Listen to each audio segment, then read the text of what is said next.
Hello, culés, and welcome back to FC Barcelona Central. El Clásico is over, and the result is a bitter pill for Barcelona. A 2-1 loss at the Santiago Bernabeu. The match was defined by a handful of things: the injury list that's crippling Barcelona, the highly controversial referee display, and a full-blown post-match brawl.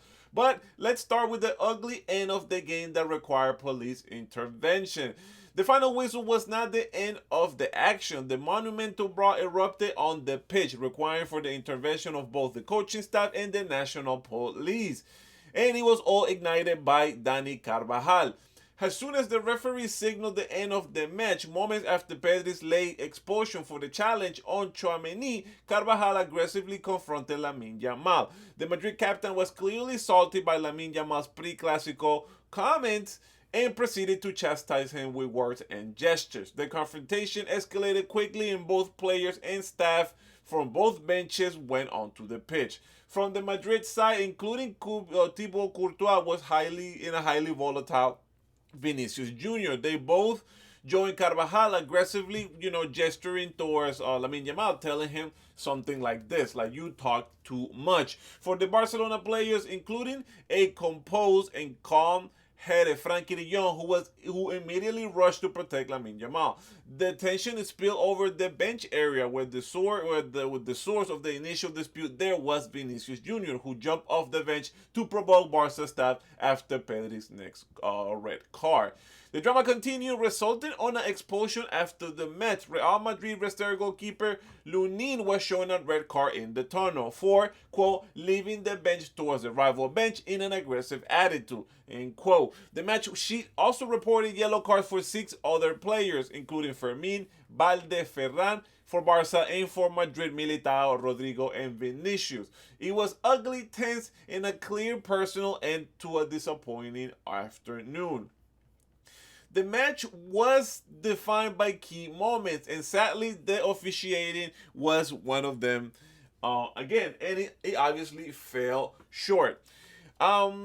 Listen, just before the halftime, with the score being tied 1-1, Jude Bellingham scored on a header. However, the goal was right after a foul by Hussein on Pau Cubarsí, which went unpunished. VAR chose not to intervene, handing Madrid a crucial halftime lead.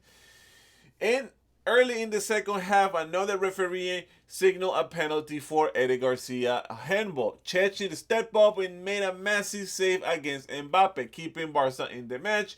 While the save was heroic, the constant pressure of controversial calls for the Blaugranas was exhausting.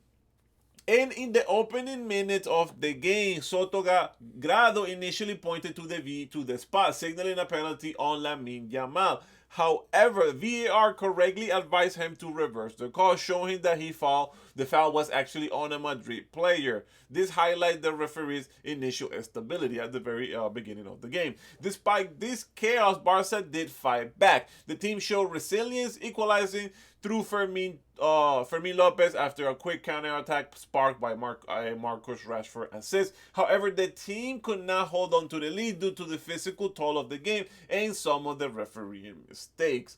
But let's remember that Barcelona arrived at the Bernabeu with a crippling list of 7 injured players, including some crucial veterans and key attacker. This lack of depth for the filling coach in a desperate tactic move, and the first one is, despite of his commitment and refusing to hide from the constant taunt from the Madrid players and the crowd, Lamine Yamal was clearly physically affected by his nagging injury. He struggled to make it his usually penetrating runs, against the left back, and the bench was pretty much thin. The coach was forced on to bring players like Ronald Araujo for defenses at the beginning, in sort of like an emergency, and later move him up has a number 9. The lack of options forced him to substitute Eric Garcia and Ferran Torres earlier than desired.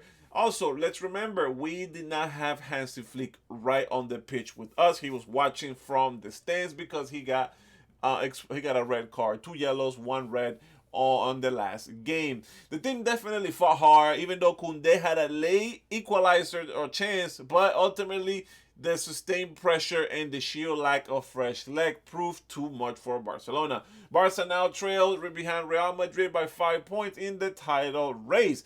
This painful loss, marked by controversy and exhaustion, means that the team heads home with a 5 point deficit, but with plenty of season remaining. What do you think was the biggest factor of this match? The 7 absentees of and or the referee's decision is that to blame, and was the post-match broad conduct by the Madrid players. I don't want to say much about the Barca players, but the conduct by the Madrid players unacceptable. Let me know your thoughts in the comments below. And personally, I did not see much improvement by Real Madrid. Mind you, they didn't have any big players missing from their lineup, from the starting 11. I don't think they improved a ton. So let's keep an eye on that. It was this El Clasico with a lot of news last week, building up to this. A lot of Lamine Yamal talk. Now the Miami match seems to be forgotten, but we'll see what the week brings us. As of now, we wake up as number 2 on the La Liga table, 5 points behind Real Madrid. Now we need to win at the Spotify Camp Nou when Real Madrid comes to play to us, and wish that Real Madrid drop points before or right after that. Until next time, and always, Visca Barça.